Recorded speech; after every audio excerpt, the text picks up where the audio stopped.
This is Charles Haley. You're listening to Nothing But Niners. This is Kyle Shanahan, and you're listening to Nothing But Niners. So now they've got to start from deep in their end of the field, and Garrison Hurst takes advantage of it. He takes the handoff, hits to his right, gets to the 20. He's at the 30, needs to cut in. He comes back up the right sideline, breaks his hard tackle, comes down to the 30. He's down to the 20. He's down to the 10. He's down to the 5. He's into the end zone. Touchdown! Touchdown! 49ers! 96-yard run from scrimmage. Garrison Hurst breaking tackle after tackle, sweeps down the sideline. Throws off bodies like clothes after a marathon. Young, back to throw. In trouble, he's going to be sacked. No, gets away. He runs, gets away again, goes to the 40, gets away again, to the 35, cuts back at the 30, to the 20, the 50, the 10. He died. Touchdown, 49ers. Third down, Alex takes the snap. Alex looking down in post, and it's got it! Touchdown! Touchdown, 49ers! It is second down. Ryan takes the snap, throws the flag to the left side. It's Russell, intercepted! The 49ers pick it, and Navarro Bowman is redemption! Navarro Bowman running it all the way for the touchdown! San Francisco 49ers. We can do whatever we want.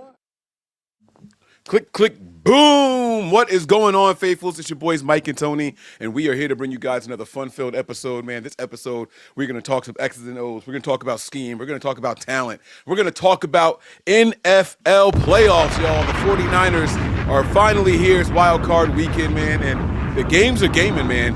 The games have been gaming, no real blowouts or anything like that, not like that college football stuff that's going on, right? This has all been down to the second, down to the last drive. I mean, very, very important games all weekend long, man, deciding who is going to walk away with the Lombardi Trophy. But before we get to all that, let me run through some formalities. Then I'll hear from my man Tony, and we're going to jump into this episode, all right? If this is your first time here on the YouTube channel and you guys enjoy the show, please follow the instructions scrolling across the bottom of the screen. If you're watching the vertical, it is on the top of the screen, okay? I actually need to give you guys a little bit of a background over there. That vertical background is just terrible. I don't understand what exactly they're doing here. Hold on. Let me see if I can help you guys out. How do I do this? That doesn't do it. I don't know. This vertical thing is like, it's just really bad.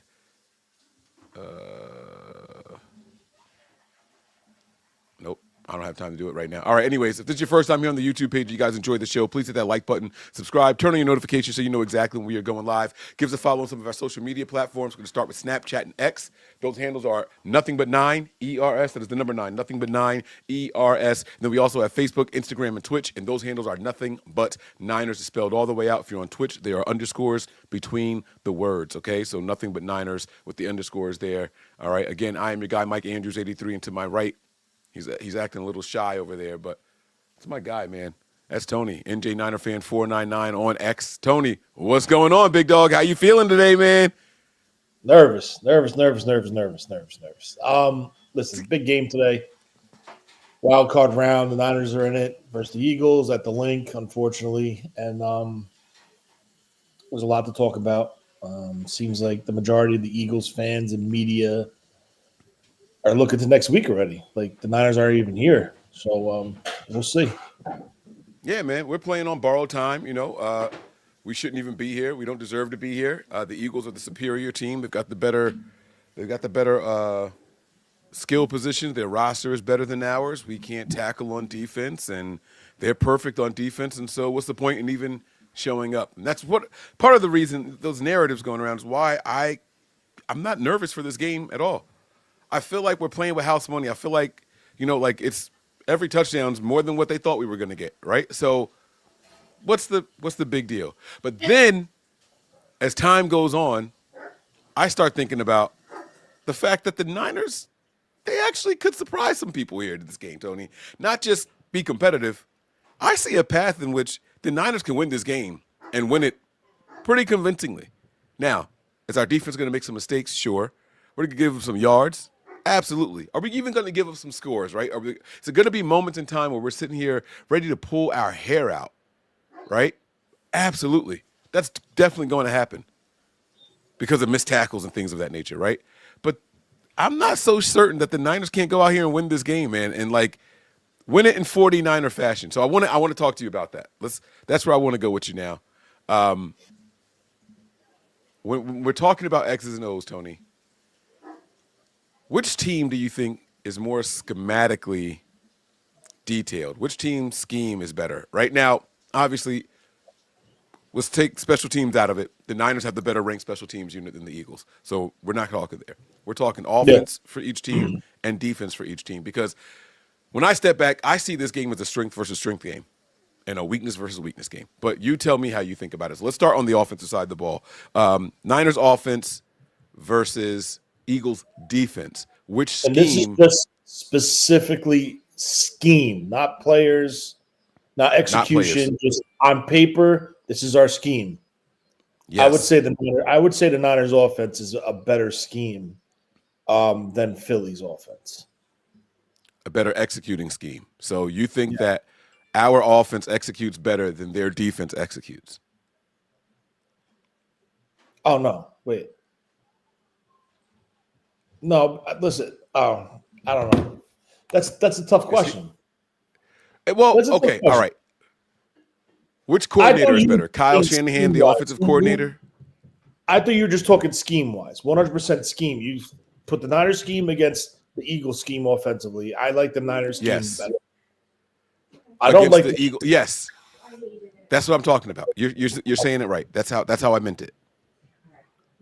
Yeah, so I like the Niners scheme offensively better than the Eagles scheme offensively. Those two. Offensively. No, I meant our offensive scheme versus their defensive scheme. This cover 6 and quarters that Vic Fangio runs versus the Niners offense that we run here. Like that's what I was talking about. Scheme-wise, it could be a good matchup. Execution-wise is a different thing. As far as the front five. Right. So now you're sprinkling in talent. But if we're talking about scheme and the way Kyle runs his offense and the way he manipulates that type of defense that Fangio runs, doesn't the plus go to Kyle? I would say yeah. Now, like you said, whether or not we have time to execute and all that, right? Now I want you to go ahead and get into that, right? So now it comes down to whether or not we have time to execute, and that's where the differences are going to come into this. How can the Eagles disrupt what the Niners do well offensively, and how the Niners and Kyle and that motion likes to manipulate this type of defense that we're going to be going up against?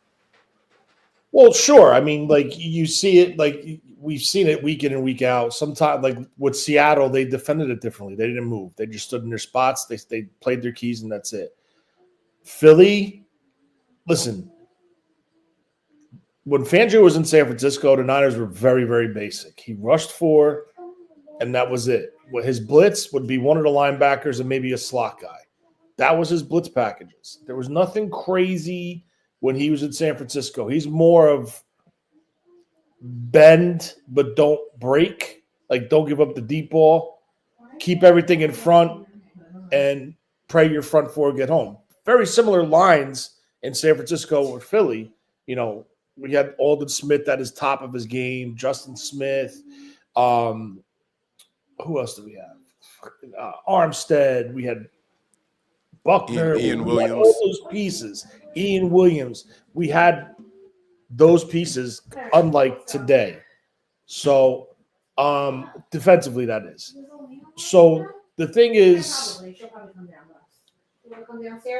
it's going to be interesting because I think Kyle, like he did with Verse, what's the guy from the Aaron Donald, how he would scheme him out. Like he would use his aggression against him and Kyle will go away from him or just let him rush upfield and the play will be over on that side. So I think he can get under the skin of these two defensive tackles schematically by allowing them to fly upfield and think they're going to make a kill shot and the play is going underneath them or in the opposite direction. So it's going to be interesting on how Kyle manipulates that defensive line. That's what I think he's also. Yeah, I think the defensive line part is something I haven't even put a lot of thought into. Their linebackers move around a lot pre-snap, and that could play into the hands of Kyle. Now they have Bond, right? Zach Bond, right? That's his name, Braun, whatever. He likes to do this thing where he'll run up to the line as if he's gonna like rush and then it's like a delayed drop back. Like he creates a window behind him. So pre-snap, he's back, he's dropped back, probably about 7 yards from the line of scrimmage, 7 to 10 yards from the line of scrimmage, and then pre-snap, he'll run up to the line as if he's going to blitz. And then after the snap, he stands there, but then he rushes back quickly. I've seen teams take advantage of that. In particular, I was watching that the Eagles-Giants game from Week 6. It was a Thursday night football game. I was watching that one. And when he did that against the Giants, they actually took advantage of it. They threw to where he was supposed to be in coverage, and it was just too much space for him to cover the ground and get back there. And it was a big play by them. I'm wondering if that's going to be to the detriment of a Brock Purdy who sometimes throws the linebackers, and especially if they sink back, or if it's going to be an advantage and Kyle knows to throw it a little deeper. He tells Brock to throw it deeper and let the linebacker or whomever run underneath the route. So that's going to be a nice little chess match going on there also. Now let's flip it. I want to get your thoughts on the other side now. Again, struggling offense versus struggling defense here, right? So we got high-powered offense against a high-powered defense, and now we got a low-powered defense, Niners, and low-powered offense, Eagles. How do you see this shaping out here when we're talking X's and O's, Tony? I'm going to say something about this Niner defense, and I might get a little shit for it because I see there's Philly fans in here already chomping at the bit. But I will tell you this. I think this Niner defense, if they can tackle and if they can get off the field on third downs, I'm not saying this is going to be the defense with Bosa and Warner. No, by all means, no. All this defense have to do with their mentality is to bend but don't break.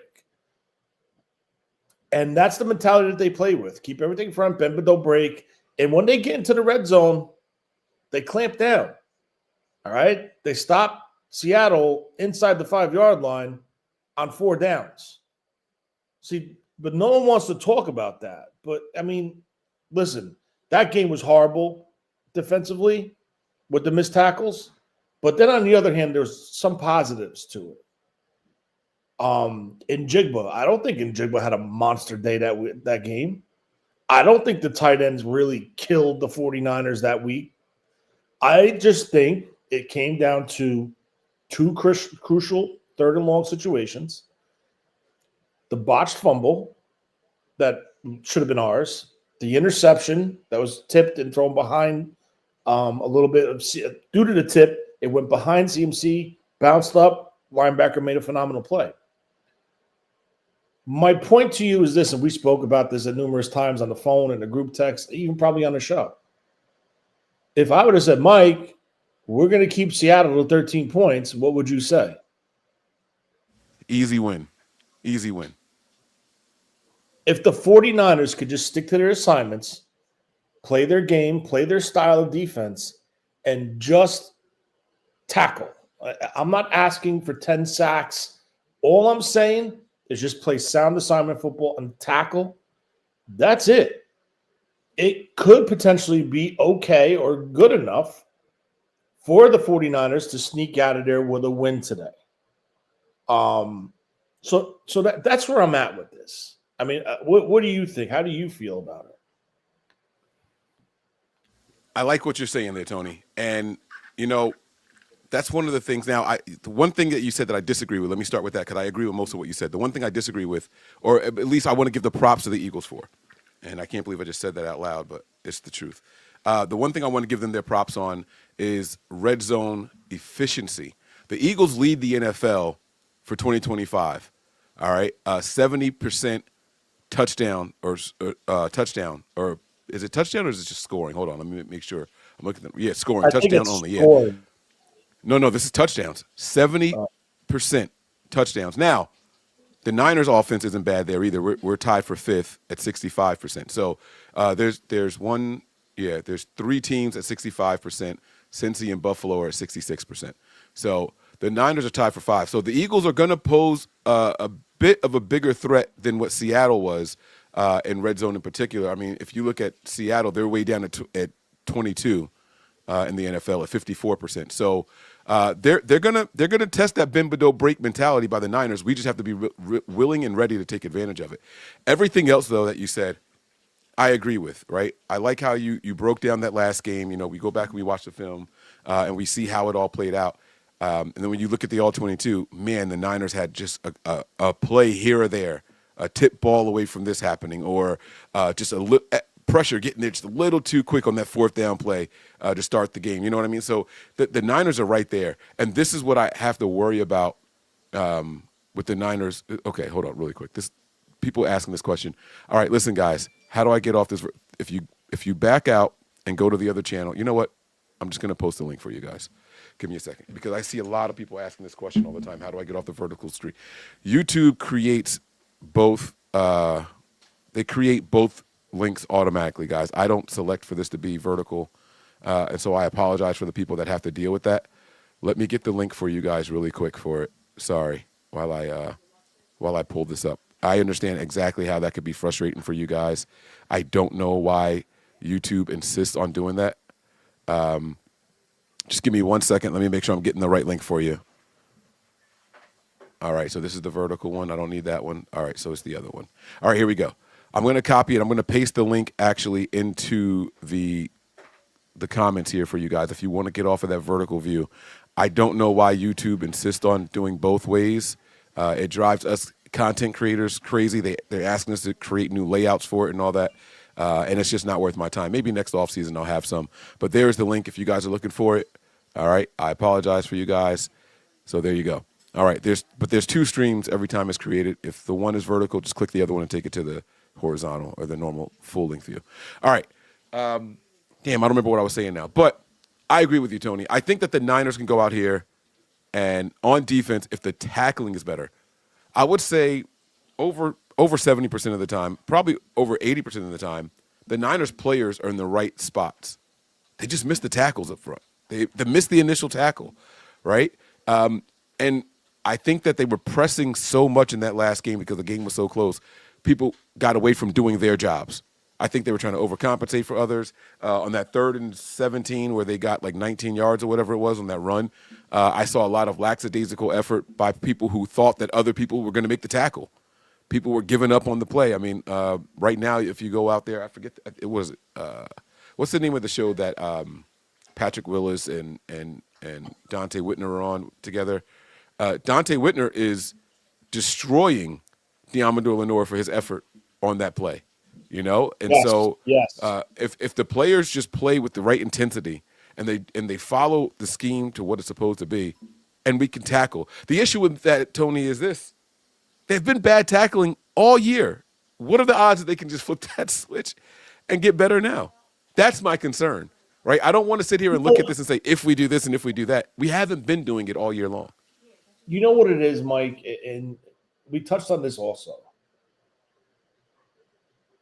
And I said something about it earlier, how the Eagles are coming in with that mentality where like, okay, who are we playing next? When and where? When you come in with that mentality of the Eagles, there's something that's called pressure. Because clearly all the pressure's on them. On paper, the dominant offense, the dominant defense, the coach, the official who's from Philly that when he officiates their game, the Eagles are 8-1, hometown favorites in their stadium, the fans, the media, all that shit. The Niners are walking in with nothing to lose. The Niners are supposed to lose this game. And when you have that in your back pocket or in your head, you play different. There's no pressure on the Niners. The Niners are going in, putting their gear on, and they're going to play their game. Eagles are undefeated at home in the playoffs under Nick Sirianni. All the pressure is on the Eagles. All the pressure is on the Eagles. And we got some breaking news here. Lane Johnson will not play today. Breaking news, he is not expected to play today.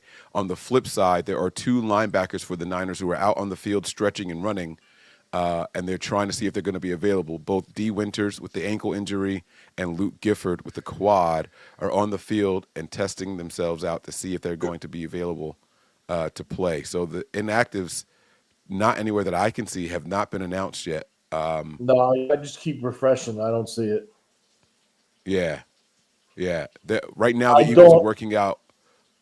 I don't think what's his name's going to play. I can just tell by the body language of him walking in through the tunnel with the hood all the way over his face. Yeah, I don't think he's playing. I don't, especially with them bringing up Malik Turner, a veteran. So I don't think he's going to play. I mean, if he does, good. I was going to say, yeah. Even if he does play, Ricky Pearsall he's one play away from going back out. So you got to activate another wide receiver anyway, So we'll see what happens. But, I'm not expecting too much from him today. Anything that we get from him, much like this 49ers team in general, is a bonus at this point. So we'll see how that plays out. I do think that the Niners have a good chance in this game. I do.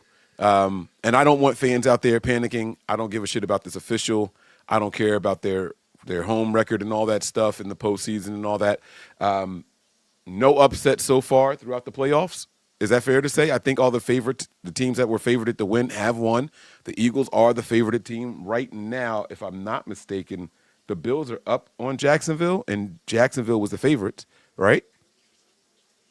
Is that still the case? Last time I checked, it was 10. Last time I looked, it was 10-7. I'm in my kitchen. I don't know. I don't have the game on it from me. Okay. I got you. Well, yeah, so that was the last time I looked, and I'll update you guys on that later on. Oh, they said the Packers were the favorite? Packers were the favorite? I thought the Bears were the favorite. All right. No, okay, so then we had a little split then. Okay, so we had a split. All right, let's get to the Super Chat, and then what we're going to do after the Super Chat, we are going to get to the Kyle Shanahan presser, unless there was something else Tony wanted to talk about. But first, let's get to the Super Chat. Thank you, Mr. Page, with the Super Chat. The first Super Chat of the Wildcard weekend shows. Here we go. What's up, Niner gang? I'm on Pennsylvania Turnpike, close to Philadelphia, representing the 49ers, shutting down Eagles fans, man. Let's go. That's what I'm talking about, man. Them birds, man. We're going to be out here. We're going to be chilling, man. I know a lot of people are like, why aren't Mike and Tony at this game? They live so close. I understand what you guys are thinking, but look, man, this weather, and this game, I want to be at home in the comfort of my own home, watching this game on the big screen and doing it right here with you guys on our Patreon channel. Now, you guys know you don't need the Patreon. This is going to be on national television. You don't need to, but if you want the camaraderie, man, head on over to patreon.com/NB9ERS. That is the place to be. We're going to be having a lot of fun over there today in the postseason. All right. Tony, man, let's go ahead and bring in Kyle, unless there was something else you want to discuss before we start doing these presser breakdowns. No, good. Do you? All right. So let's go ahead and bring head coach Kyle Shanahan to the stage here. All right. We're going to see what he has to say going into this game, man. Here we go. All right, guys. Injuries for the game. We got D. Winters, questionable. Keon White, questionable. Trent Williams, questionable. Ricky Pearsall, questionable. Gifford, questionable. Cowing, questionable. Renardo Green, questionable. Go ahead. Cowing has already been ruled out. Tony, what do you can't? I can't, bro. It just gets worse every week. Bro, open the dude's window and he's fucking questionable. I'm gonna start it over. That's hilarious. I agree with you, but I'm sorry. I'm going mute. It's 13-7. The Bills are up right now. So all right, guys. Injuries for the game. We got D. Winters, questionable. Keon White, questionable. Trent Williams, questionable. Ricky Pearsall, questionable. Gifford, questionable. Cowing, questionable. Renardo Green, questionable. Go ahead. What for Renardo Green's injury? He's seeing something today. I think it was foot. You didn't put it down here.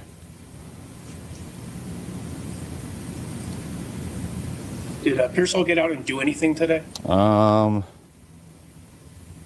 He did not.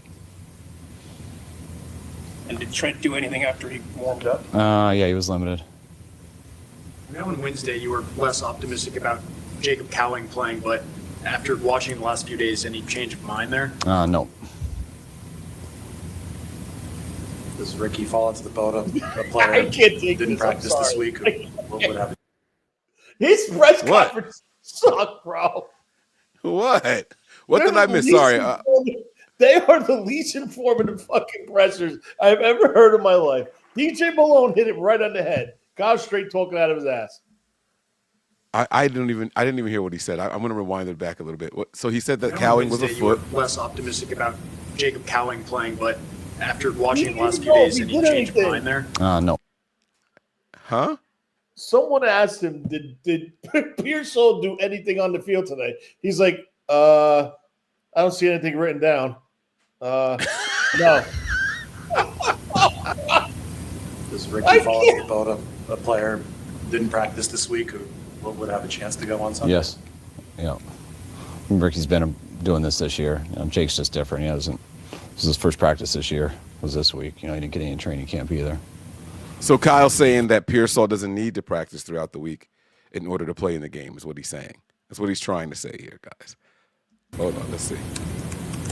Given the list of injuries you just went through, the Eagles have injuries as well, but you're going to be the road team. You're going back to a place where you did not have playoff success a few years ago. Different team, I understand that, but what's the mood going in? Are you focused on not having, a bad performance? Are you focused on making sure the people that are filling in the gaps are all on one mind, one accord? What's the mood of you, the coaching staff, and the team? Going around one of the playoffs, playing as good a football as we can, being as prepared as we can, and cutting it loose for 3.5 hours. Considering what the injury report looks like, might you have to do more than just have the 2 standard elevations? Might you have to make moves on the 53-man? Yeah, possibly, depending on how that goes. We would possibly have to do that. Yeah, you're only allowed to have 2 elevations, so if we needed more than that, we'd have to make a roster move. Pause it 1 sec. His response, whoever asked that question, before Mayoko, they asked him something about if you prepare him, blah, blah, blah, blah. And I kind of like the answer he said. He said, be prepared and let's start playing the best football we played all year. No, he said coming out, and I forgot the word he used. He said, we're coming out and doing it, or blank, blank, blank, for 3.5 hours. It looks like. And he had a look on his face. Have to do more. Good a football as we can. Coaching staff and the team.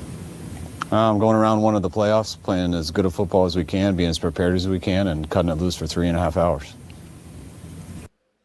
I like that. So I like that.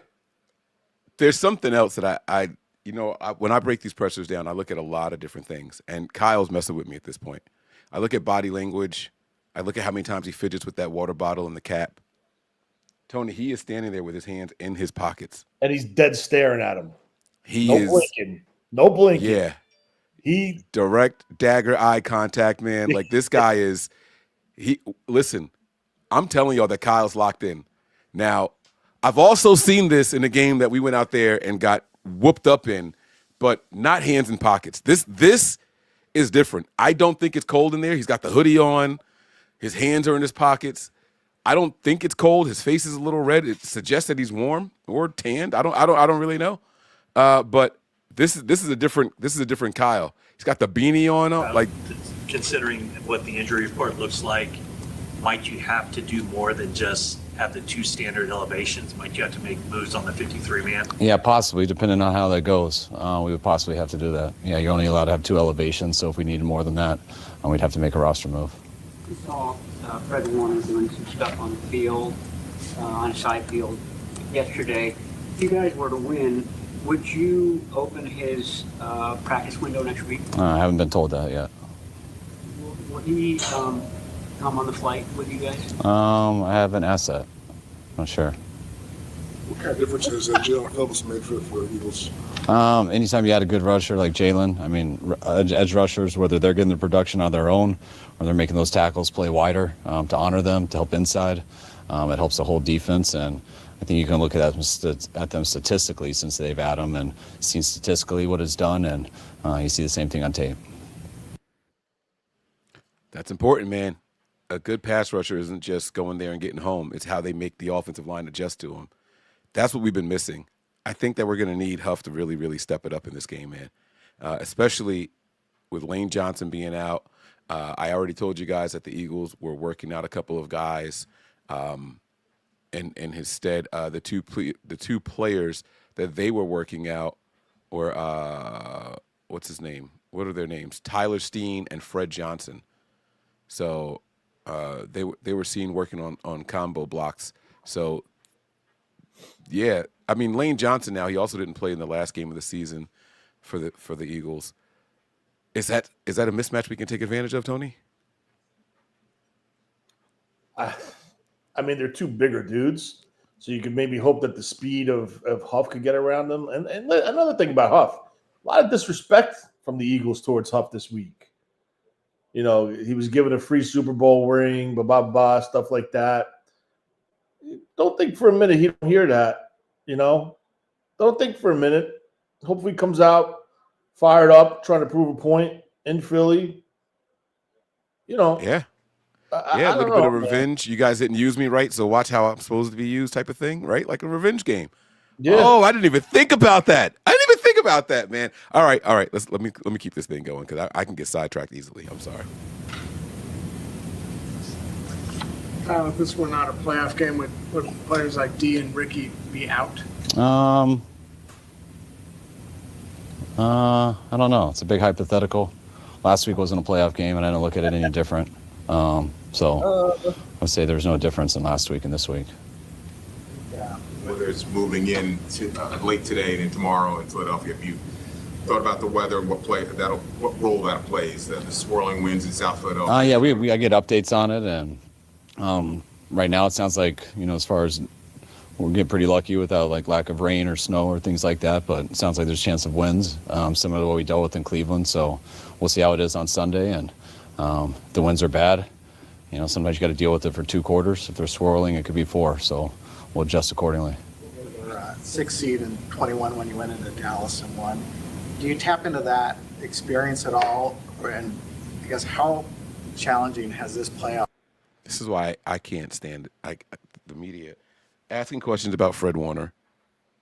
Why? Stupid. Who cares? Stupid. Who cares? Stupid. Then you ask, you follow it up with, is he gonna travel with the team? Who gives a shit? Stupid. Right? Then now you're asking about, well, last time you were in Philly, this is the second question about last time you played in Philly, and now or past postseason games you were a 6th seed against Dallas and you went into none of that makes a difference into this game.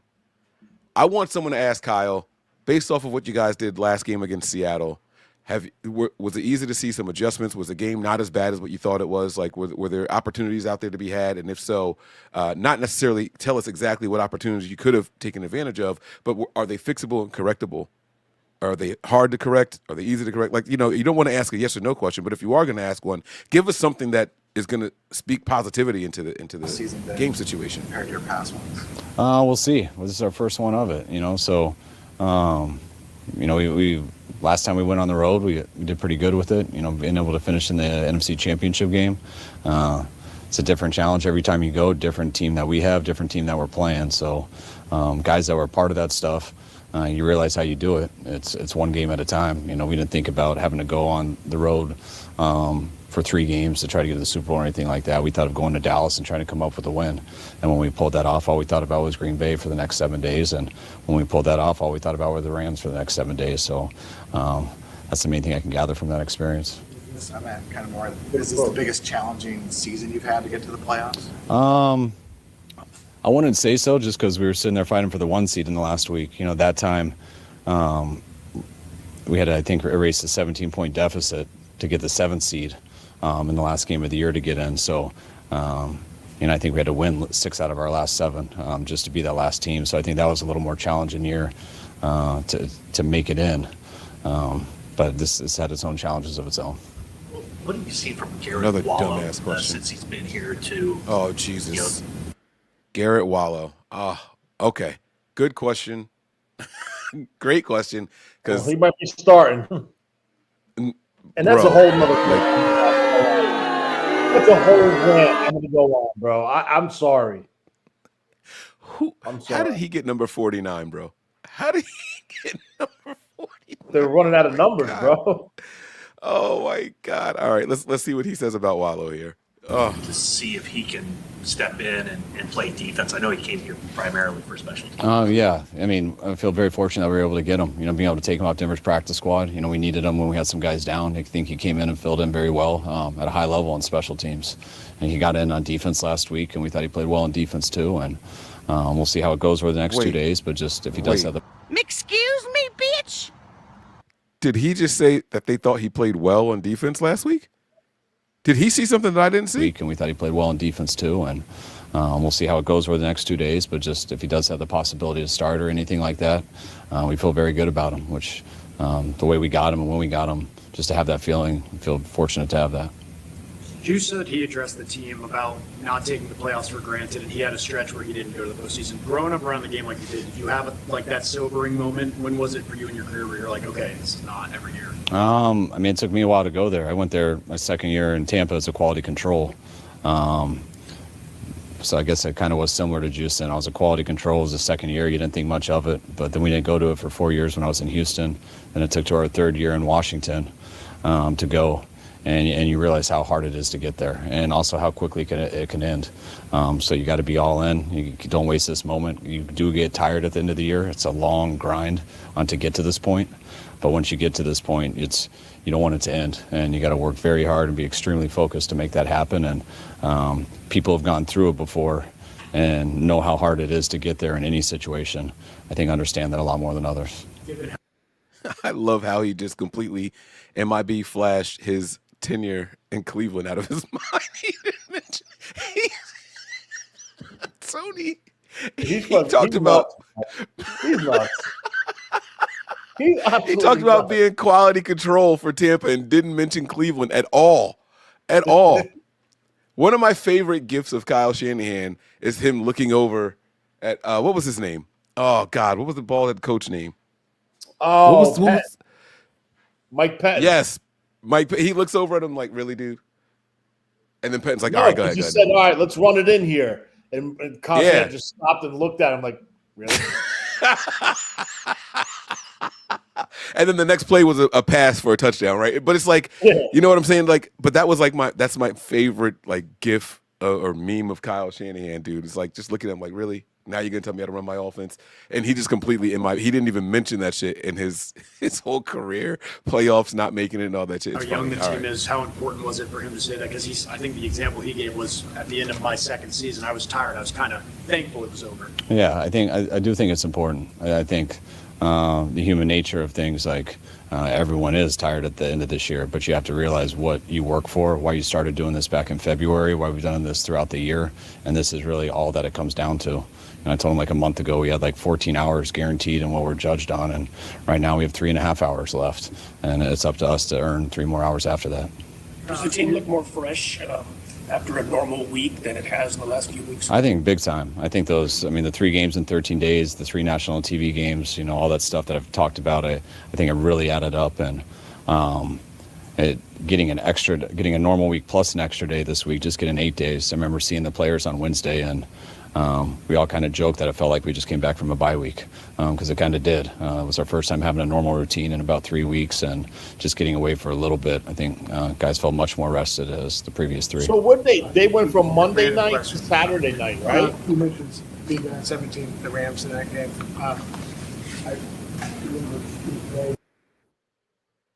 Tony, what was that? They went from Monday night to Saturday night. As far as what? What are you talking about? Before the Seahawks game. Yeah. They were on Monday it was night. Monday to Saturday. Yeah. Wow. Yep. That's what he said. He said 3 games in 17 days. Bro, the Niners had to play. They had fucking 3 days, like legit. Not even 3 days to prepare for that. Right. No rest. And I mean, that's crazy. It's kind of well, I don't want to say anything else about it, but yeah, it is. And that's just what happens for the last team playing on Monday Night Football. So they're saying Sunday to Saturday. It was Sunday night? I thought it was Monday. At least if it's Sunday, then it's Sunday. Yeah. All right. Let's keep this thing rolling. We're almost done with Kyle here. Jumping into the end zone and celebrating. And have you ever brought up that moment up with him?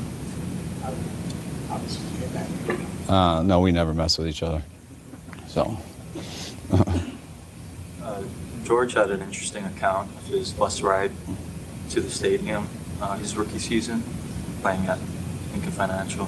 Do you have any story on that for you? I go earlier in the buses, but I used to not get my own ride there before I was a head coach. Tony's losing his mind over there. Breaking news. Breaking news. Breaking news. Ricky Pearsall, out. D. Winters, out. Luke Gifford, out. Chase Lucas, Kevin Givens, Jordan Watkins, and Isaac Arindo. That is your list of inactive players. Yeah. So listen, I'm over the Kyle Shanahan press conference. My question is this: how?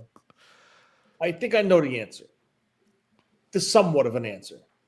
How do you not? You signed this guy who played under Gus Bradley with the Chargers in the same system and was very successful.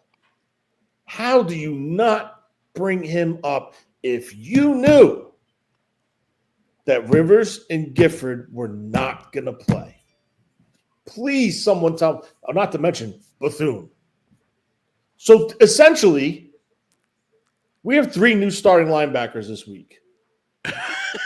And not Kaiser White. I'm okay, and hear me out with this. I'm okay with Curtis Robinson playing and starting, but he's not the Mike. I think he was in over his head as the Mike, with him relegating to like a more weak side linebacker role. I think that's the better fit for him. But Jesus God, man, how do you not bring this Kaiser White up? How? Why sign him? Right. Why sign him? I don't know. I don't know. And you know what's crazy is that I thought that they signed him to the 53-man roster, so they weren't going to elevate him, but they were like, no, Mike, he signed to the practice squad. I didn't know that. Right then and there, you knew. It's like, yeah, okay. I thought he signed to the freaking 53-man roster, and no, he did not. I just don't get it. I just don't get it. All right. Well, listen, whatever. We don't need to hear about Kyle Shanahan's egg experience. Let's see if Robert Saleh can make us feel a little bit better about it's going to be worse going into this game. I don't know, man. Sometimes Saleh gives you a good nugget or two. Let's see. Let's see what he brings to the table on this one, man. Maybe we'll be surprised here. All right, here we go. These linebackers are going to be running into each other. It's a unique challenge this weekend. Big physical quarterback. He's got arm talent to be able to make every single throw. Elite deep ball thrower, can get it behind the defense pretty quick, pretty good. I mean, he's good in the pocket. He's very aware from a pressure standpoint, being able to escape. And then obviously the QB runs. They don't do it often, but when they do, it's effective. But and you can't phase him. I mean, if got a chance to practice against him when he was way back at the Jets. I mean, the young man's got elite presence and damn good football player. Preach all gas, no brakes. When you're going up against a quarterback like him in a scheme like that, which leverages his legs, does it slow you down a little bit? Is it like some gas, a little brake? Well, the all gas, no brake thing is more than just blindly running, obviously. But no, he's good. He makes people miss. So you've got to be great with your leverages. You've got to be great inside out, chasing the inside hip, making sure that you hold your leverage, trust your teammate on the other side. And but yeah, that goes for everybody. That goes for Saquon and the receiving core and the tight end, all of them. We've got to improve our leverages. It's what kind of caught up to us against Seattle. Not taking the proper angle. That's usually the starting point for all tackling. You're obviously been challenged by injuries all year. See, already, I feel like we got something from Robert Saleh here. He talks about the leverage against Seattle, and that was a big issue. And I touched on that while we were talking about the scheme and all that, and asking you, how is it you think we all of a sudden just going to be a good tackling team? Right? Listen to what he says here. To us, that goes for everybody. That goes for Saquon and the receiving core and the tight end, all of them. We've got to improve our leverages. It's what kind of caught up to us against Seattle. Not taking the proper angle. That's usually the starting point for all tackling. So clearly, it was a focal point of the preparation for this week, right? And Saquon Barkley, while I don't think the Eagles have been using him right, personally. He's still very elusive. He's not afraid to do Madden-type moves, jukes, spins, jumps. You know what I'm saying? Like bouncing outside the pocket and running around and, taking something from the inside and busting it outside instead. And Saleh's right, man. Leverage, contain, and angles. Like, this is where we really, really messed up last week. So hopefully my issue is that if these guys were practicing and then now they're not active, like, does that help? Do you were they practicing all week long? Never mind. I'm not going to get into it. Tony, do you have anything that you want to add to that before I continue to sing? You're on mute. I'm just getting more and more angry right now because now they just listed the 5 receivers that are in uniform. Who we got? I mean, so who, is Jawan Jennings playing or not? That's all I need to know. Jawan, Kendrick, DeMarcus, Sky Moore, and Malik Turner. Malik Turner was brought up because of special teams, because of Gifford and all the other guys being brought up to starting roles. So now he's going to be probably the special team ace. A positive, Green is not. I didn't see Green on that list. Yeah, so. he is not listed. So Renardo Green should be playing today. So that is a good thing. I'm not losing hope. It's just so frustrating with this team with these injuries. It's they have to do something this offseason. Like, they have to address the injuries. Like, whatever. Go ahead. Come on.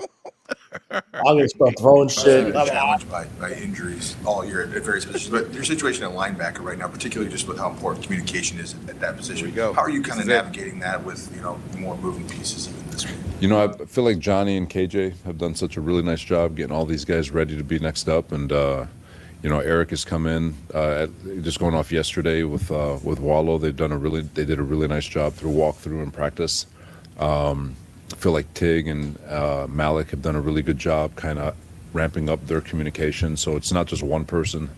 It's a collective as a group. And, we're far along in the season where I feel like they're really coming along from a defensive standpoint with regard to communication. So I don't think it'll be a problem. It's only been one day with Kaiser White, but just what were your impressions of him? Is it realistic? Yeah, he's got familiarity with the system. He was with Gus over at the Chargers, and I remember him coming out. I think we were hoping he'd get to the 5th, and the Chargers took him in the 4th. But one of those prototypical safeties that you could convert to a linebacker, and he's had a hell of a He's on your roster system too, and so he can step in if needed to and give us minutes.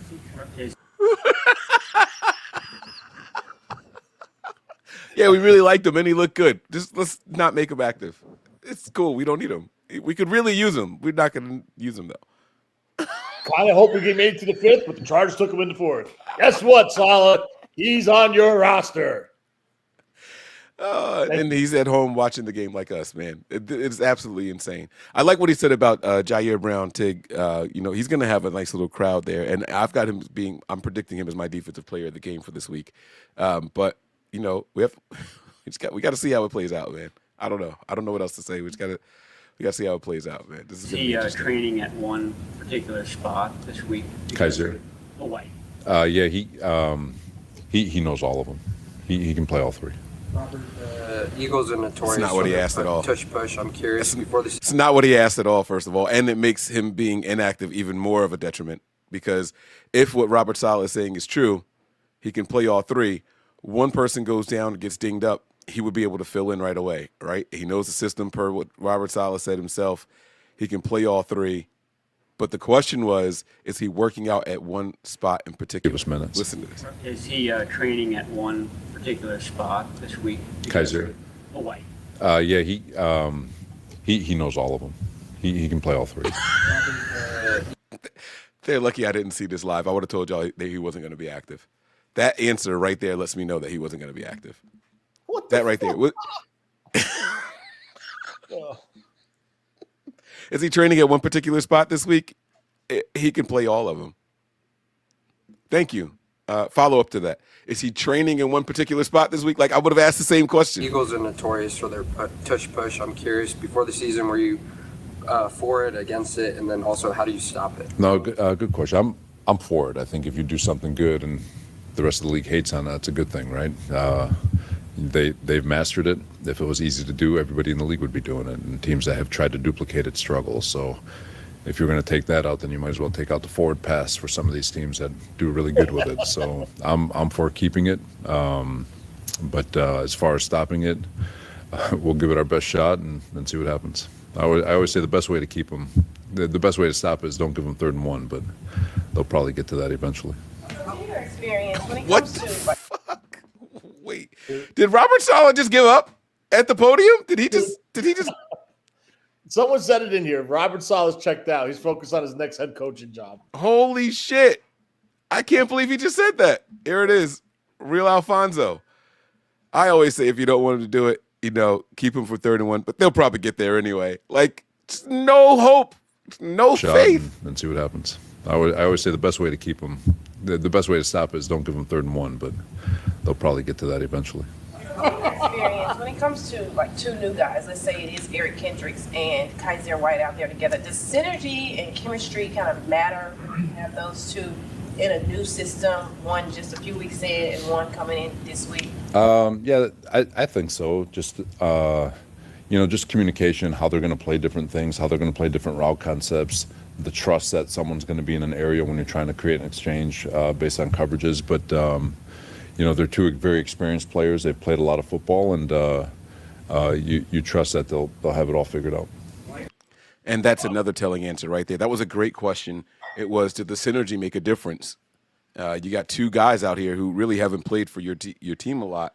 One just coming in this week, and another one only a couple weeks in the system. Does the synergy matter? And he says, yeah, I think it does. The communication. That should have been another sign that Kaiser wasn't going to play. I think they'd rather run out there with Wallow and Robinson, you know what I mean? Hurt Winters, or you know what I'm saying? They want the guys out there that have played together. So the writing was on the wall. We should have done this yesterday, for real. We should have done this yesterday. Defenses had more success against Barkley this year than the previous year. I'm going to skip that question from a schematic standpoint, but I still think he's elite. I know his production isn't what it was a year ago, but he's still a damn good football player. He's still a threat to break it anytime he touches the ball. That's right. Stoutland is still one of the best O-line coaches in all of football, and creating good angles and creating space for the back. So, but they can still run the ball as good as anybody. So what he's basically saying is their offensive coordinator sucks, and he's been misusing Saquon Barkley all year long. That's what he was saying. I'm going to skip that question, that answer from a schematic point, and that's exactly what that means. He's still elite. He still can break one. He's still elusive. So that means that it's not the player, it's the scheme, it's the coordinator. So that was what he was saying to you guys. You think the 3 games in 13 days or whatever it was part of the problem when it came to tackling against Seattle? I don't know. It definitely is a tough stretch, not to give anybody an out, because you're also talking 3 nationally televised games where the emotions and all that stuff, but it doesn't matter. Your number's called. You got to answer the bell, and it's as simple as just taking the proper angles and taking the extra step. Could you say that, God, your body, you're a little tired, and so you're missing the extra step to get your body there? Sure, but it's still not an excuse. We've got to be our best when our best is required, and we just weren't that on Sunday. NFL head coaching jobs are open now. How do you kind of split, or do you even at all split your time between looking at these opportunities and what they may entail and doing your job here? Now, the league has done a really nice job with structuring the interview process to allow people to focus on the job at hand. So I haven't thought about any of it. It's I know things come in, but it's not something that I have to deal with until next week. So I'm completely focused on Philly. We also forgot to mention Trent Williams is active also, guys. I don't know if we said that, Tony, or not. I think we pointed out Renardo Green. Please, thank God. I would have watched it if he was not active. Nope. Oh, shit. But yeah, so I think we should, that is worth mentioning, that Trent Williams is active, and Renardo 100%. Green. Neither of their names were on there. All right, we're almost done with the Robert Saleh portion, guys. Is it that nothing's stout needed to get better at when you got him?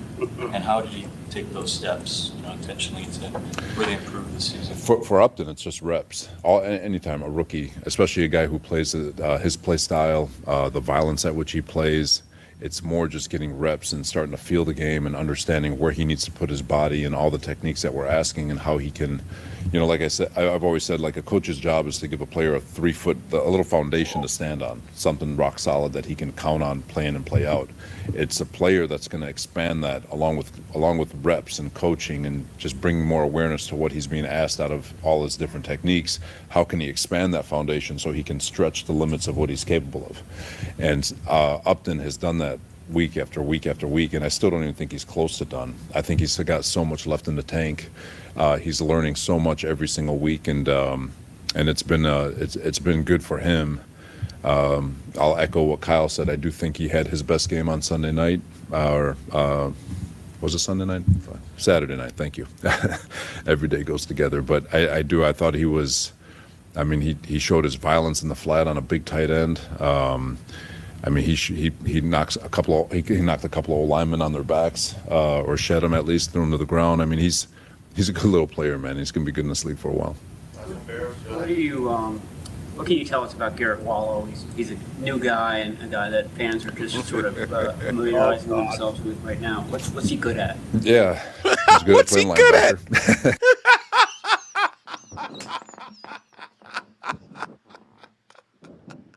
Even Saleh's laughing. Even Robert Saleh's laughing. He said fans are familiarizing themselves with him. What's he good at? And Saleh says, and I quote, he's good at playing linebacker, and cracks up. What? Garrett Wallow, he's a new guy and a guy that fans are just sort of familiarizing themselves with right now. What's he good at? Yeah, he's good at playing linebacker. Look at that laugh. Look at that face. Look at that face. This is the face of a kid that just found the prize in the bottom of the cereal box. Well, we're going to get blown the fuck out. I'm over it. I'm just going to I already told Kev, I said, just keep the margaritas coming because I'm going to need them. Oh, let's go, baby. Let's go. All right, let's see. But he was with Houston, so he knows our system a little bit. I've been thoroughly impressed with him. He understands the techniques that we're asking. It's been almost seamless. Just watching him in individual, watching him in team, watching him because we are unique in regard to how we do things at linebacker, and it seems like he has a lot of recall from just his brief moment in Houston. He's really good. He's patient. He understands routes. He understands concepts. He's good in communication. So. Very smart linebacker also, but no, we've got all the faith in the world that he'd be able to go out there and execute. All right, thank you guys. All right, thank you guys. Do we want to hear from Kubiak, or do we just want to wrap this up? No, Kubiak has no say. All right. All right. So Tony, first of all, you started way too early because I just realized the game starts at 4:30 and not 4 o'clock. Yeah, I knew that.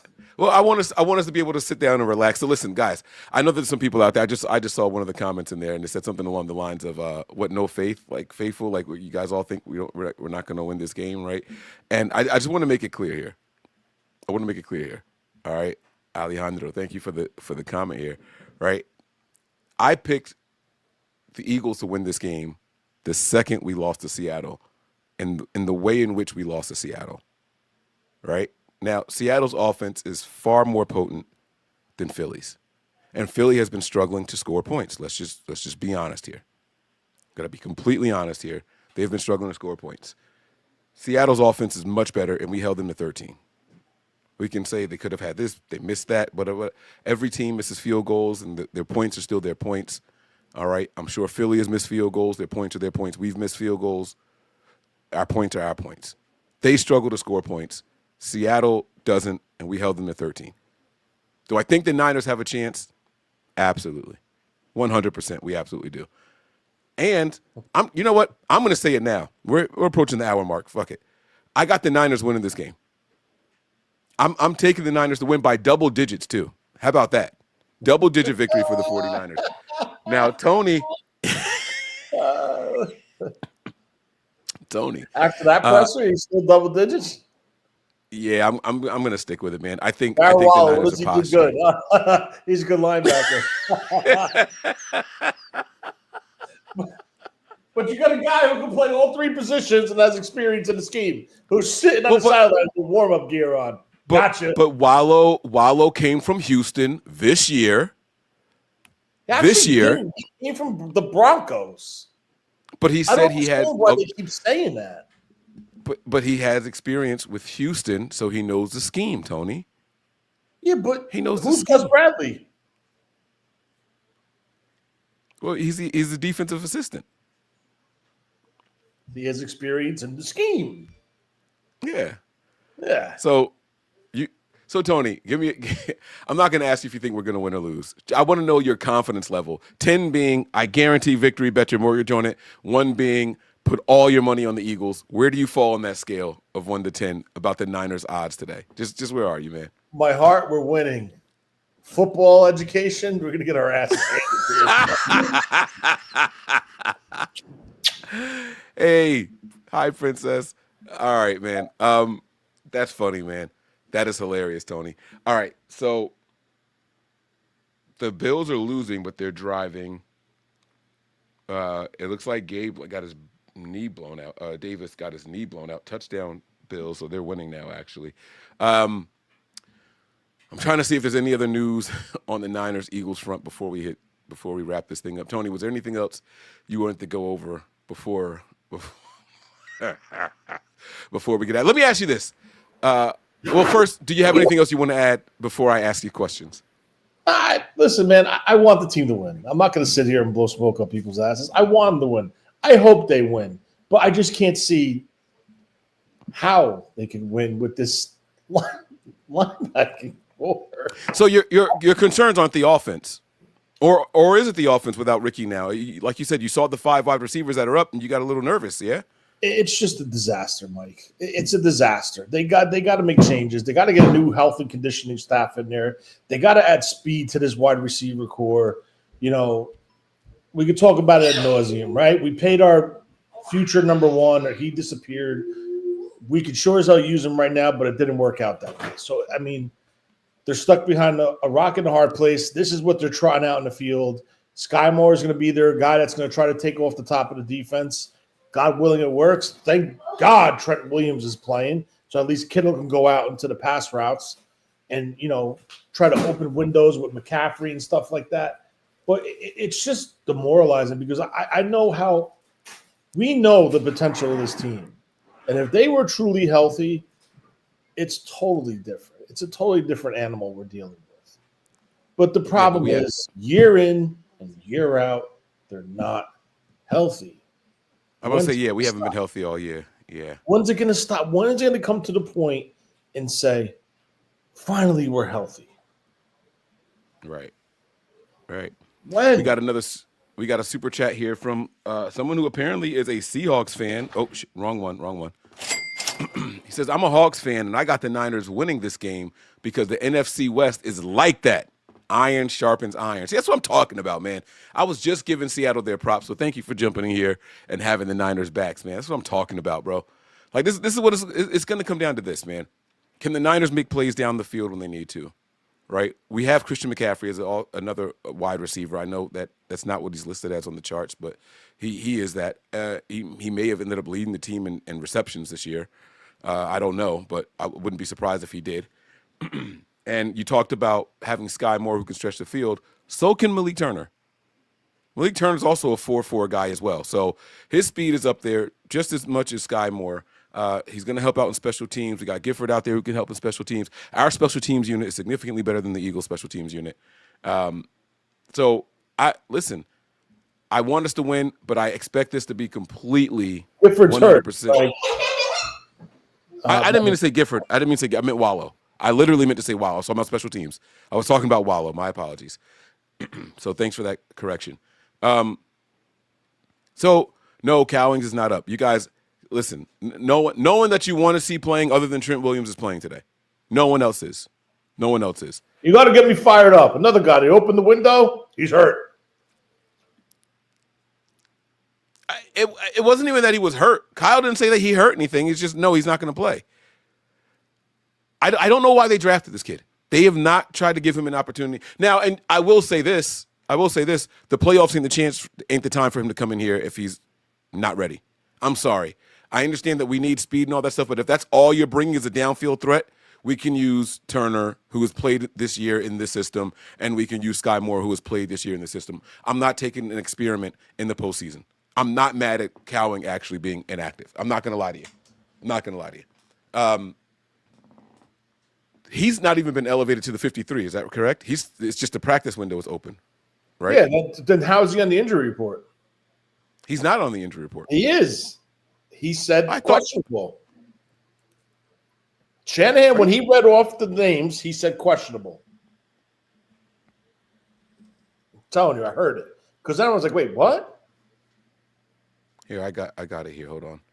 I'm pulling it up for this week here. Injuries, Eagles, Niners, Bernardo Green, blah, blah, blah, blah, blah, blah, blah, blah, blah, blah, blah. Oh, let's no, he's not. No.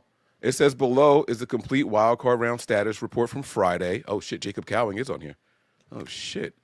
I didn't think they activated. I thought his practice window was open. I swear to God, I thought that was all that happened. They said, how do you feel about Garindo being inactive? Who cares? He hasn't done anything this entire season. He'll be off this team next year. Yeah, there was no point in activating him. I mean, we got a good 1-2 punch with Robinson and CMC, and not for nothing, I like what I saw from Robinson on special teams and kick returns more than I saw from Garindo. So I'll take that anyway. It doesn't make a difference. Tony, man, what have you thought about these playoffs so far this year? This is one of the first times in a long time I know that you've actually been home to enjoy them. What have you thought? I thought they've been some phenomenal games, man. Even this Buffalo and Jacksonville game, they're going toe to toe, man. They're going back and forth. Very tight played games. The underdogs were in the games late. I thought Carolina was going to beat the Rams. I swear to God. I was like, don't let this team win, because if Carolina beats the Rams, it's over. It's over. Twitter would have went offline. If this is going to sound crazy, and I'm going to tell you guys what I thought. And no, I wasn't drunk. Was I drunk? No, I wasn't drunk, but I was drinking. I thought that if the Panthers won and the Packers won, the Niners were going to the Super Bowl. If those two teams had won, I thought we had a very easy path to the Super Bowl. And again, I do believe that the Niners can beat this Eagles team. I do. I just didn't put any money on them, but I do think that they can do it, man. I think that the Niners can go out there and get it done. So, like that's where I am personally. When Tony returns, I'm going to ask him about do emotions have a place in playoff football?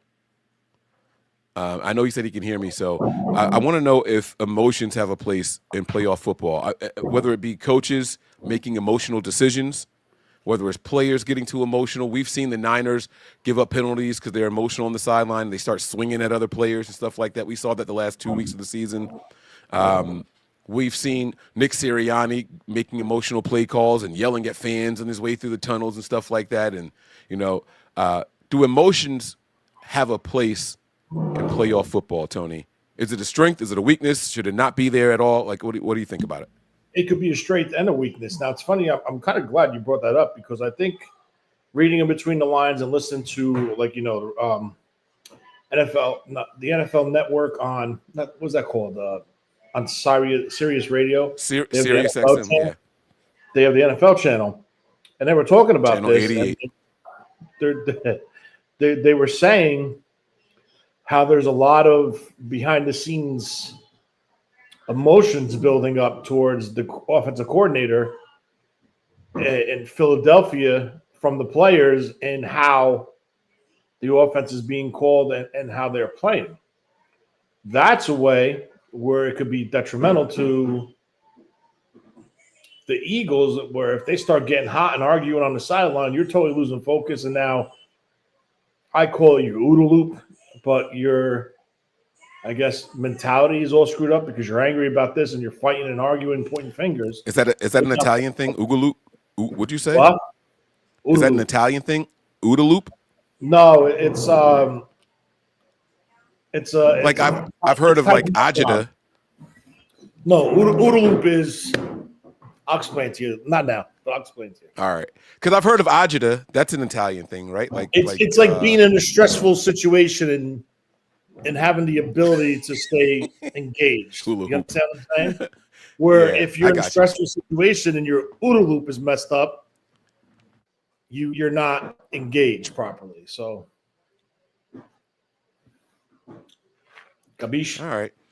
So you think that the emotions can be detrimental? And you know what's one thing about this Eagles team is that they are very emotional. Like they ride the waves better than any team I've ever seen. And what I mean by that is when they get hot, they are on fucking fire.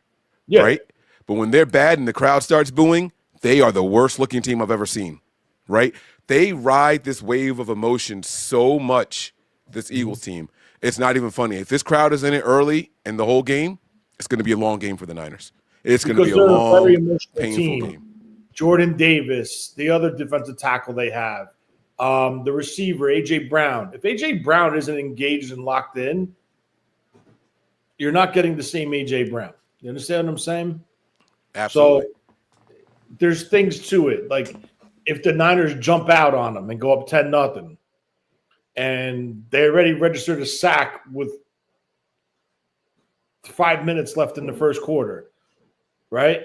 And Philly can't move the ball. I'm just saying hypothetically, so all the Eagles fans don't start getting all crazy. So if Philly can't move the ball, they've been continuously punting. That's going to cause a mess up mentally, like a lose focusness because you're getting frustrated. The crowd's coming against you. Now you're getting pissed. Now you want to become an individual and make a play on your own. And it gets when you get like that, it tends to go this way, not this way. So listen, it could be. Listen, I'll give you another example, right? Versus the Seahawks. If they recovered that fumble, you tell me that team ain't scoring on that drive and going friggin' it's going to switch the momentum into the game. If Gross Matos didn't recover that fumble inside the 20 or the 30, wherever they were, Right. that's big. That's all emotion. There was another play where we made a stop, but there was like a face mask, like a player grabbed the face mask. Remember, they threw the flag, gave him the first down. It's like, what the fuck are you doing? All right, the emotions changed the momentum of that game. It was that linebacker that's good at playing linebacker.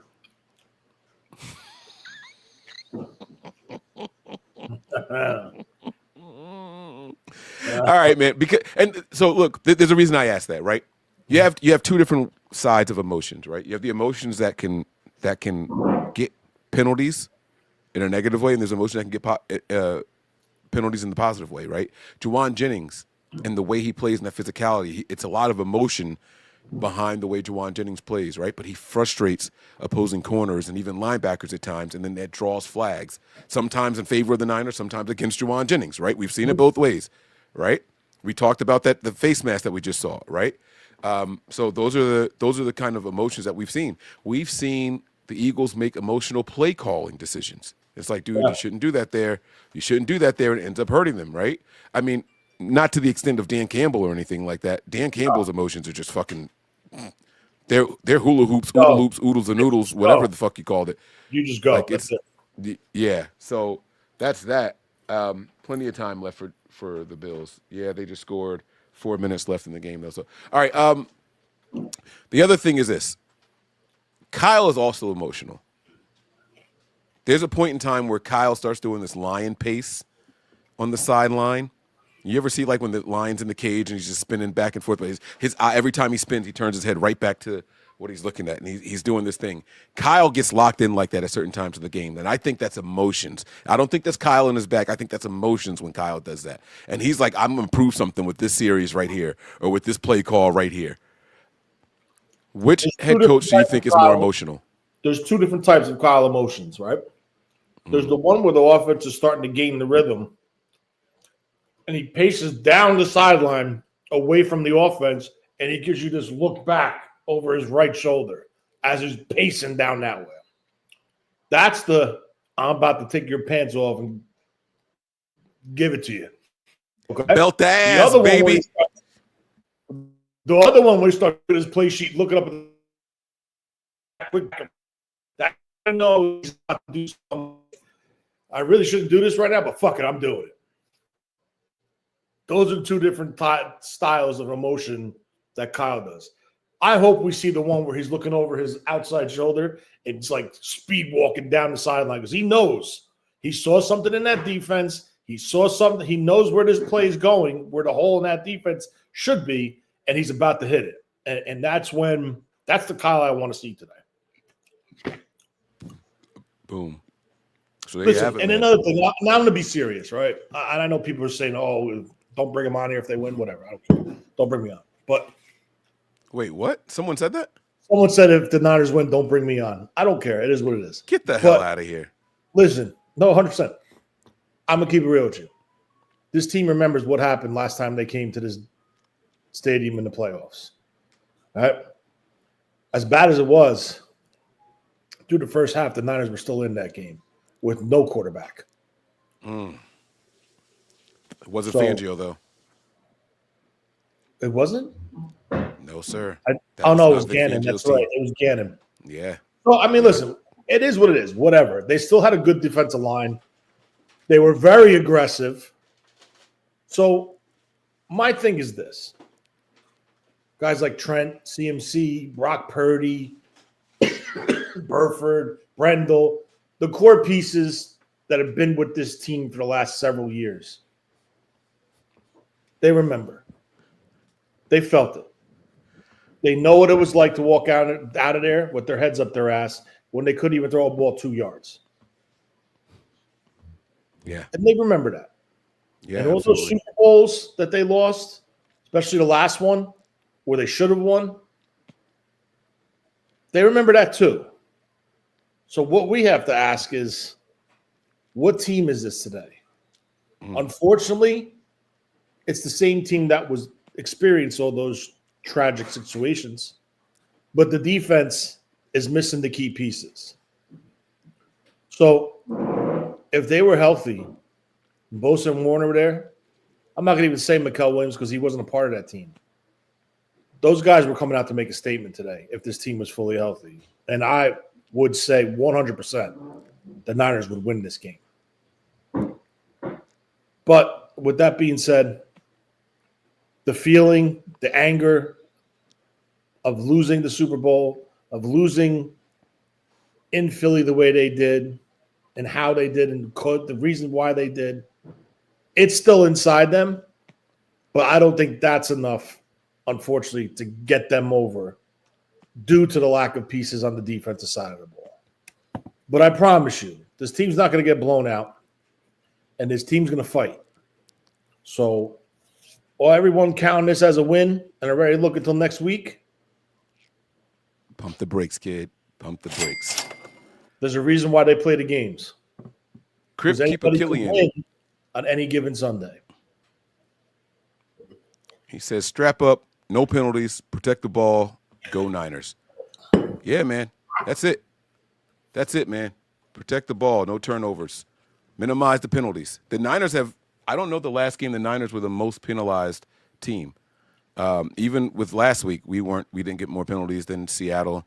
The Niners have been pretty good on penalties this whole season, surprisingly. You would think with all the new players in and out and all that shit, and you got the random Trent Williams false start or whatever, you know what I'm saying? Like the Kendrick Bourne not setting before, or you know what I'm saying? Like you would think that with all the people plug and playing on this team, we would lead the league in penalties and all that. The Niners have been pretty good when it comes to penalties this year. So let's hope it stays that way and that trend continues. Thanks for the super chat, my man. We appreciate it. Yeah, guys, like this is it, man. This is game time. The Niners have written themselves a fantastic story this year. Right? This is quite the storybook season, regardless of the outcome of today's game. If we just listed off the injuries and when they happened and how long you lost these players for, nobody out there would have assumed that the Niners would have 12 wins this year. No one. Not a single one of us. Tony, when we did our season prediction show or our record prediction show based off of when the schedule was released, we assumed that everybody was healthy. And now the Niners going 13-4.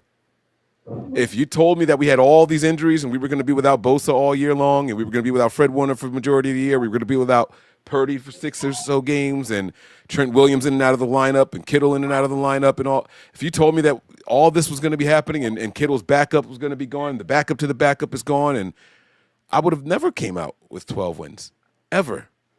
That's the regular season mode. That's regular season. We went out there and we did it. And a lot of guys made some names for themselves. Some of the guys are going to make themselves a lot of money based off of what they did. But the playoffs is different. In the playoffs, you got to flip a switch.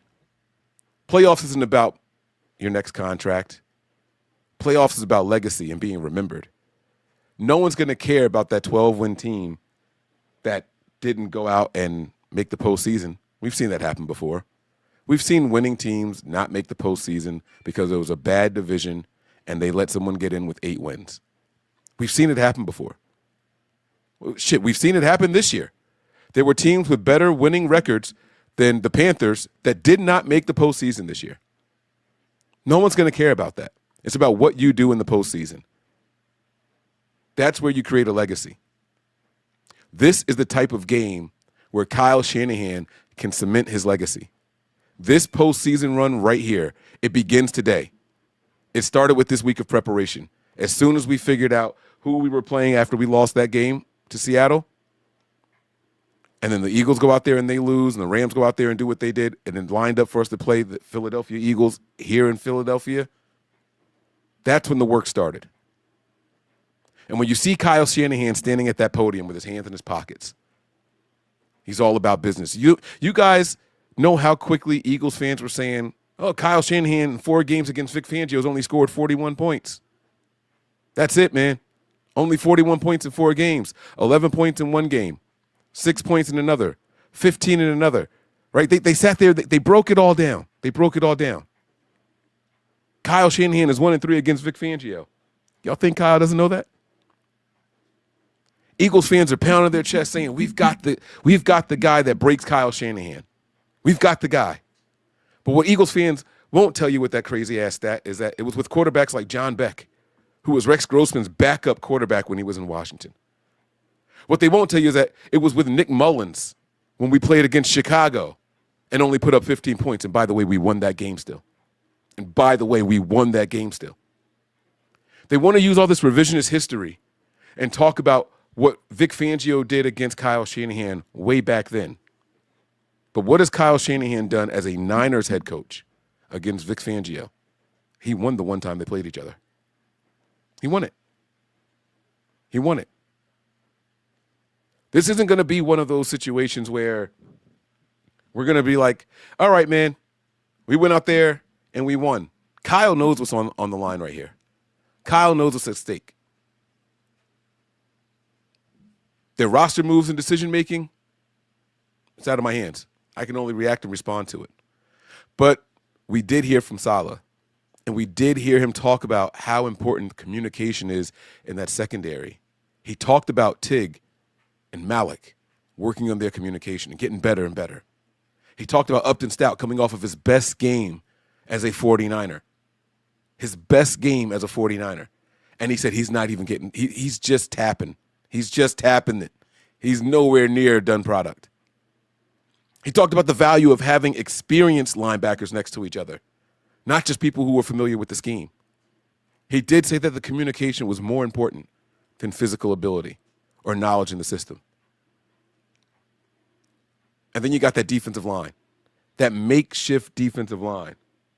And you got a guy like Huff that Tony mentioned earlier on, who's got something to prove against a team that just misused him, threw all kinds of smut on his name. He went from having double-digit sacks to nothing when he played here in Philadelphia for the Philadelphia Eagles. Robert Saleh said, hey, you don't want him? I'll take him. I know what he can do. And he brought him in here. All these people have something to prove today. Every single one of them. And Philly, they're not going to lay down. Philly is pounding their chest, guys. We are 5-0 at home in the postseason with Nick Sirianni as our head coach. They know that. They're not going to want to let us come in here and win this one. They're going to fight also. Their offensive coordinator, who has been seriously misusing Saquon Barkley, he's licking his lips. He absolutely believes that this is the game that he can get Saquon Barkley going because the Niners take bad angles and we miss tackles. He absolutely believes that this is going to be a great game for Saquon Barkley.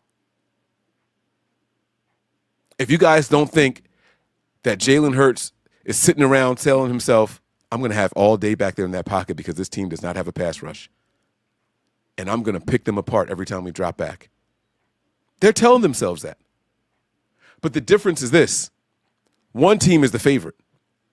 One team has all those stats positively on their side, and that's the Philadelphia Eagles. They're at home, 5-0. Really, really good.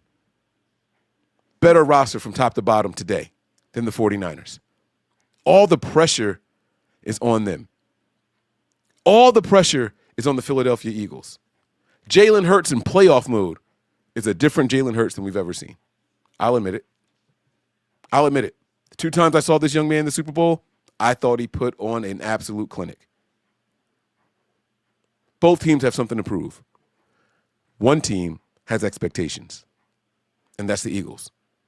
The Niners have an opportunity to go in here and play upset. The Niners have an opportunity to go in here and shock the entire world. The question is, will they take advantage of it? The question is, can they do it? I don't know the answer. I'm going to be watching every second of this game with no stress, no pressure, and no real feelings. Reactions, for sure, but no emotions behind it. Not for me. We're playing with house money, guys. We are playing with house money. The Niners earned this playoff spot. Today we can go in there and do something with it. That's what it's going to come down to. I got nothing else, man. I'm ready to go. I want to set up. I see that the Bills scored. Oh, man. Let's go, man. What's the score? Let's go, man. They got a touchdown. So They it's are? 27-24. A minute left. Let's go, man. Let's go. Listen, I don't write these speeches. I just say what I'm feeling, Nigel. And I saw someone asking also what jersey am I wearing. Someone thought this was a. Oh, they pulled the touchdown back. Oh, they called it back? They said he was short of the line. Oh, shit. Oh, that's okay. That's just more time off the clock. That's fine. That's fine. It's just more time off the clock. That's all. Yeah. Listen, man, Tony, thanks for jumping in, man. I don't know if you're going to be on for the Patreon or halftime or overreaction, but I'll be around, man. If you want to jump in, you just let me know, all right? All right. Faithful, y'all take it easy out there, man. We'll see y'all soon. Prepare for glory. Anticipate pain. Oof. But always remain faithful.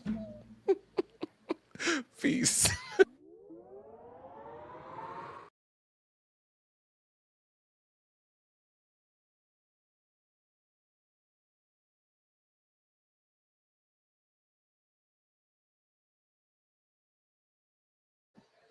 You're still live.